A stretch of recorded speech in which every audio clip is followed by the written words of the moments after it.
Pernahkah kamu mendengar istilah Islam kejawen? Mungkin kamu bertanya-tanya, apakah ini agama baru atau sekte tertentu? Sebenarnya, ini jauh lebih kompleks dan menarik dari itu. Kejawen bukanlah agama yang terpisah, melainkan sebuah spektrum kepercayaan dan praktik budaya yang sangat kaya di tanah Jawa. Ini adalah tempat bertemunya ajaran Islam dengan tradisi lokal yang sudah ada ribuan tahun sebelumnya, seperti adat istiadat, ritual menghormati leluhur, dan pandangan unik tentang alam semesta. Banyak orang Jawa mengidentifikasi diri mereka sebagai Muslim, tapi di saat yang sama, mereka juga menjalankan praktik-praktik kejawen dalam kehidupan sehari-hari. Jadi, mari kita bedah bersama fenomena budaya yang luar biasa ini.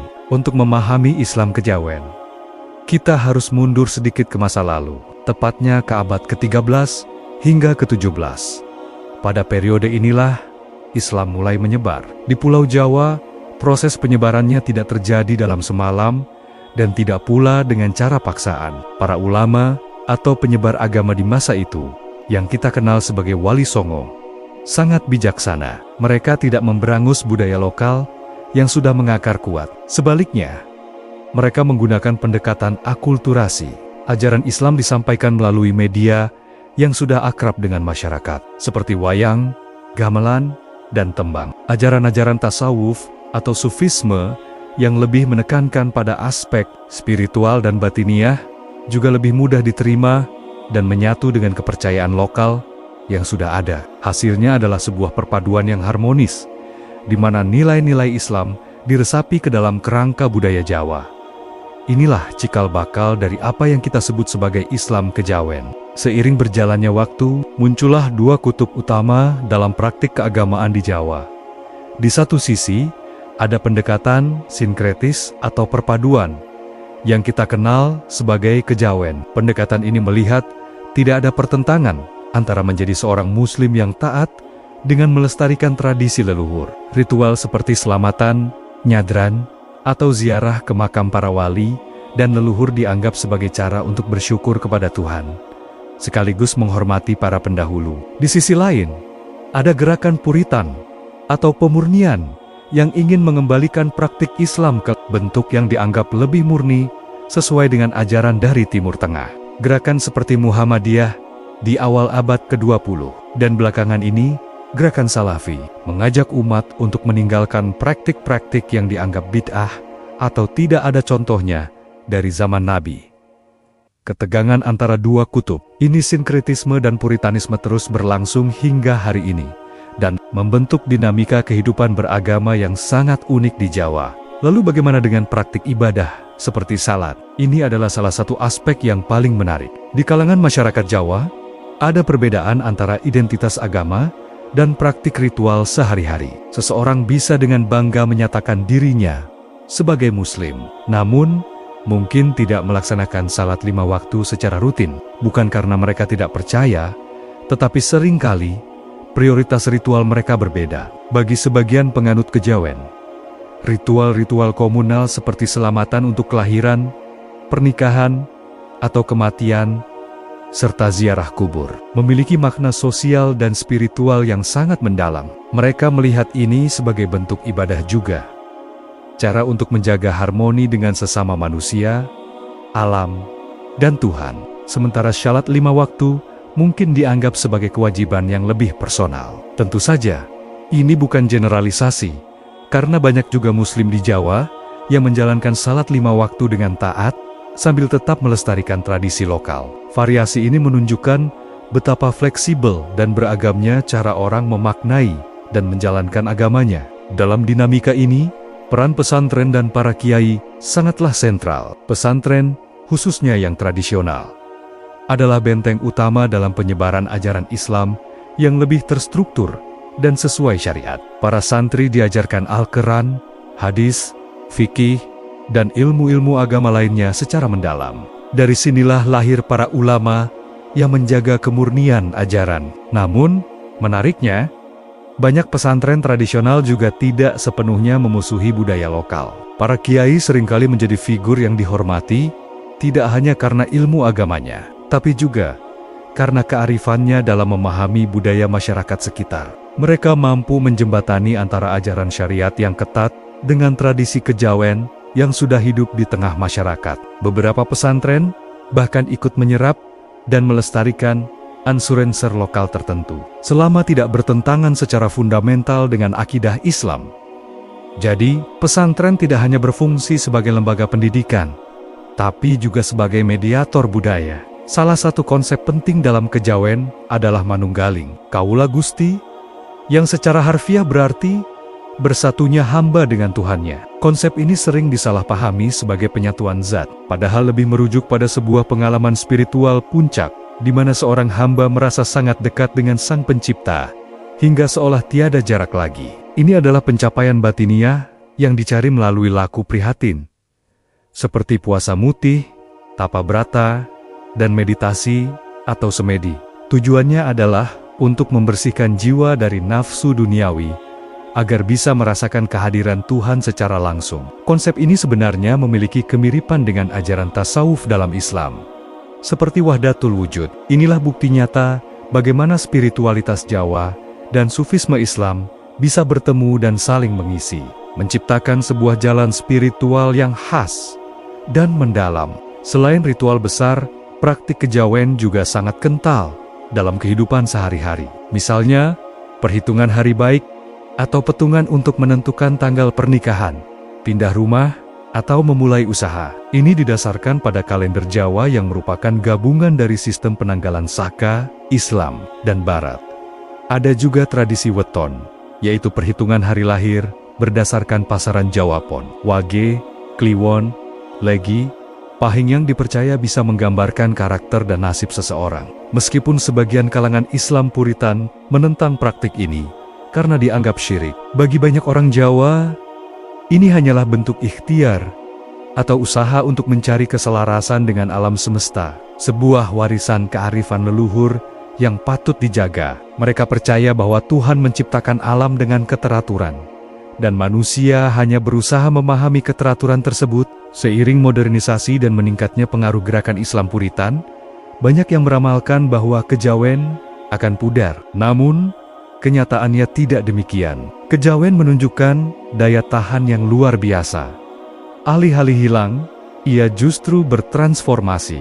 Di kalangan anak muda perkotaan, ada minat baru terhadap spiritualitas kejawen. Mereka mempelajarinya bukan lagi dari tradisi lisan keluarga, tapi melalui buku, internet, dan komunitas-komunitas online. Bagi mereka, kejawen menawarkan sebuah oase spiritual di tengah kehidupan modern yang serba cepat dan materialistis. Ia menawarkan identitas budaya yang kuat, sebuah cara untuk terhubung kembali dengan akar tradisi mereka. Kejawen menjadi semacam local wisdom atau kearifan lokal yang relevan untuk menjawab tantangan zaman. Jadi, apa yang bisa kita pelajari dari Islam kejawen? Pertama, ini adalah contoh luar biasa dari bagaimana sebuah agama besar bisa berdialog dan berakulturasi dengan budaya lokal, menciptakan sebuah sintesis yang unik dan indah. Islam di Jawa bukanlah Islam yang kaku dan monolitik, melainkan Islam yang hidup, dinamis, dan berwarna-warni. Kedua, kejawen mengajarkan kita tentang toleransi dan keluasan dalam beragama. Ia menunjukkan bahwa ada banyak jalan untuk mendekatkan diri kepada Tuhan, dan jalan itu tidak harus selalu seragam. Ketiga, fenomena ini mengingatkan kita akan pentingnya menjaga akar budaya kita sendiri. Di tengah arus globalisasi, memiliki identitas budaya yang kuat adalah sebuah kekayaan yang tak ternilai. Islam kejawen bukanlah sebuah penyimpangan, melainkan salah satu wajah dari keislaman Nusantara yang kaya dan beragam. Ia adalah bukti bahwa iman dan budaya bisa berjalan seiringan, saling memperkaya satu sama lain. Sejak era kolonial hingga pasca kolonial, negara punya andil besar dalam membentuk identitas keagamaan kita. Pemerintah, baik kolonial maupun nasional, mendorong adanya pengkategorian agama yang jelas. Coba deh lihat KTP kita. Ada kolom agama kan? Kebijakan administrasi seperti ini memaksa orang untuk memilih satu identitas agama yang diakui secara resmi oleh negara. Hal ini tentu saja memengaruhi cara orang memandang dan mempraktikkan keyakinan mereka.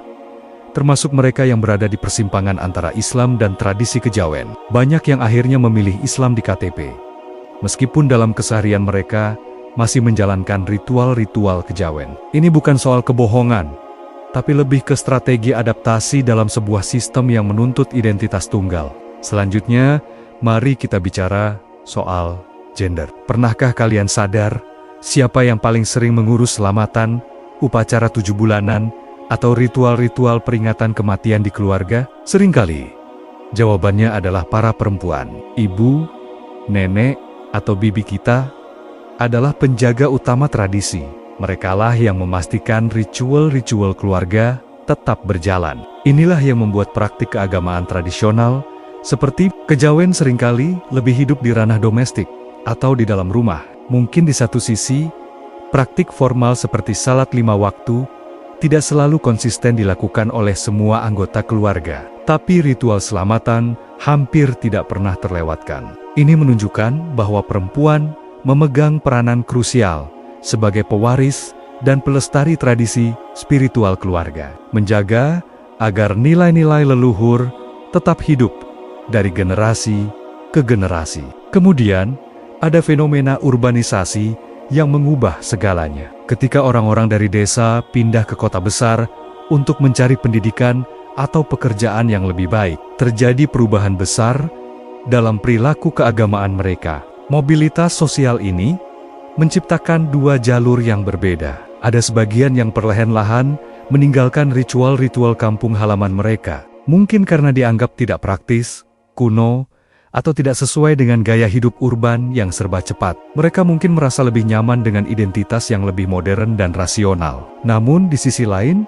ada juga yang justru semakin giat mencari pemahaman Islam yang lebih formal dan tekstual di kota. Mereka bergabung dengan komunitas-komunitas pengajian, mengikuti dakwah-dakwah urban yang marak di masjid-masjid perkantoran atau kampus. Fenomena ini membuka ruang bagi berkembangnya berbagai gerakan dakwah baru yang menawarkan interpretasi Islam yang berbeda dari apa yang mereka kenal di kampung. Sekarang, kita masuk ke area yang cukup sensitif, yaitu politik. Simbol-simbol agama seringkali digunakan untuk kepentingan politik. Kita lihat sendiri bagaimana dalam pemilu atau kontestasi politik lainnya, isu agama menjadi komoditas. Para politisi atau kelompok kepentingan tertentu seringkali menggunakan narasi kesalehan atau kebenaran agama untuk mendulang suara dan dukungan. Mereka mencoba mendefinisikan apa itu praktik Islam yang benar dan mana yang menyimpang. Hal ini tentu saja sangat mempengaruhi persepsi publik. Praktik-praktik seperti kejawen yang menggabungkan unsur lokal seringkali menjadi sasaran dan dilabeli sebagai sinkretis atau bahkan syirik oleh kelompok-kelompok ini. Akibatnya, terjadi polarisasi di masyarakat, di mana kebenaran agama seolah-olah bisa ditentukan oleh agenda politik sesaat, bukan lagi oleh kedalaman spiritual individu. Terakhir, mari kita lihat benturan antara pendidikan formal dan tradisi keluarga. Di sekolah, terutama di pelajaran agama atau di madrasah, kurikulum cenderung menekankan aspek-aspek formal dari Islam. Kita diajarkan tentang rukun iman, rukun Islam, tata cara syalat yang benar sesuai syariah, dan hukum-hukum fikih lainnya. Fokusnya sangat ritualistik dan legalistik. Namun, saat kita pulang ke rumah atau berinteraksi di lingkungan kampung, kita dihadapkan pada pendidikan yang berbeda. Pendidikan dari keluarga dan masyarakat mengajarkan kita tentang pentingnya selamatan, menghormati leluhur, atau berbagai praktik lokal lainnya yang sudah diwariskan turun-temurun. Nah, disinilah sering terjadi ketegangan atau bahkan konfrontasi dalam diri seseorang antara apa yang diajarkan guru di sekolah dengan apa yang dipraktikkan oleh orang tua di rumah. Namun, banyak juga yang berhasil menemukan jalan tengah, menciptakan sebuah kompromi yang unik. Mereka tetap menjalankan syalat 5 waktu, tapi juga tidak meninggalkan tradisi nyadran atau selamatan. Inilah wujud nyata dari dinamika Islam di Nusantara yang selalu mencari titik temu antara teks suci dan konteks lokal. Seberapa sering sih orang Indonesia yang mengaku Muslim benar-benar menjalankan ritual agamanya? Pertanyaan ini mungkin terdengar sensitif, tapi data berbicara lain. Mari kita bedah fenomena menarik ini, khususnya dalam konteks Islam dan kejawen di Jawa. Survei dari lembaga kredibel seperti Pew Research Center dan data dari Badan Pusat Statistik kita sendiri menunjukkan sebuah pola yang menarik. Mayoritas penduduk Indonesia memang mengidentifikasi diri sebagai Muslim. Namun, kalau kita lihat lebih dalam soal praktik ritual seperti frekuensi salat, ziarah, atau partisipasi dalam kegiatan keagamaan, angkanya sangat bervariasi. Faktor usia, tingkat pendidikan, dan bahkan wilayah tempat tinggal sangat mempengaruhi seberapa taat seseorang dalam menjalankan ritual. Jadi, identitas sebagai Muslim itu satu hal, tapi tingkat praktiknya adalah cerita yang sama sekali berbeda. Ini membawa kita ke sebuah konsep yang disebut strategi sosial. Bagi banyak orang Jawa, memegang teguh praktik kejawen sambil tetap mengidentifikasi diri sebagai seorang Muslim bukanlah sebuah kontradiksi. Justru, ini adalah cara cerdas untuk bertahan dan beradaptasi. Dengan tetap menjalankan tradisi leluhur, mereka bisa menjaga keharmonisan hubungan keluarga, mempertahankan status sosial di komunitas lokal, dan yang terpenting, memastikan warisan budaya mereka tidak punah. Di sisi lain, dengan identitas Muslim, mereka tetap menjadi bagian dari kerangka besar keagamaan nasional yang diakui negara. Ini adalah sebuah keseimbangan yang rumit namun fungsional, seperti yang pernah diamati oleh para antropolog ternama. Namun, zaman berubah, dan makna ritual pun ikut bergeser. Coba perhatikan, banyak ritual tradisional yang dulunya sakral kini dikemas ulang menjadi atraksi pariwisata. Grebek Maulud di Yogyakarta, atau ritual larung sesaji di pantai selatan, misalnya, kini tidak hanya dihadiri oleh mereka yang berniat spiritual, tapi juga oleh ribuan wisatawan domestik dan mancanegara yang datang dengan kamera. Fenomena ini disebut komodifikasi budaya. Ketika sebuah ritual menjadi produk pariwisata, maknanya bisa bergeser dari yang tadinya murni religius menjadi sekadar simbol budaya atau tontonan eksotis. Tentu saja, ini sangat mempengaruhi cara pandang generasi muda terhadap tradisi mereka sendiri. Apakah ini sebuah pelestarian atau justru pendangkalan makna? Lalu, bagaimana dengan anak muda Jawa zaman sekarang? Generasi Z dan milenial tumbuh di era yang sangat berbeda. Mereka dibanjiri oleh berbagai sumber informasi tentang agama. Ada internet, media sosial dengan ustaz-ustaz viralnya, pendidikan agama formal di sekolah, dan tentu saja, warisan tradisi dari keluarga. Banjir informasi ini menciptakan sebuah pluralitas, sebuah pasar gagasan religius. Akibatnya, respons mereka pun beragam. Ada sebagian anak muda yang merasa terpanggil untuk kembali ke akar, mempelajari kembali ritual-ritual kejawen sebagai bentuk pencarian jati diri. Mereka melihatnya sebagai sesuatu yang otentik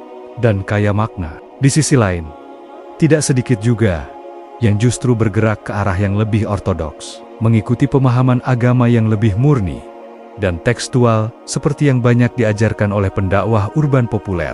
Keduanya sama-sama mencari pegangan spiritual, namun dengan jalan yang berbeda. Fenomena ini menunjukkan bahwa religiusitas anak muda itu dinamis, tidak statis, dan mereka terus-menerus menegosiasikan identitas keagamaan mereka di tengah dunia yang kompleks ini. Jadi, apa kesimpulannya? Memahami fenomena Islam kejawen ternyata tidak sesederhana kelihatannya. Kita tidak bisa hanya melihatnya dari kacamata teologi atau sejarah saja. Untuk benar-benar mengerti dinamika yang terjadi, kita butuh pendekatan dari berbagai ilmu. Kita butuh data statistik yang akurat dan berkala untuk melihat tren besarnya. Kita butuh antropolog yang mau tinggal berbulan-bulan di desa atau kota untuk memahami makna ritual dari dekat. Kita juga perlu meneliti bagaimana peran sekolah, media sosial, dan film dalam membentuk cara pandang orang terhadap agamanya. Ini adalah sebuah teka-teki sosial yang kompleks, dan untuk memecahkannya, kita harus mau melihat dari berbagai sudut pandang. Memahami sinkretisme ini bukan berarti menghakimi, melainkan sebuah upaya untuk lebih memahami kekayaan dan keragaman masyarakat kita sendiri.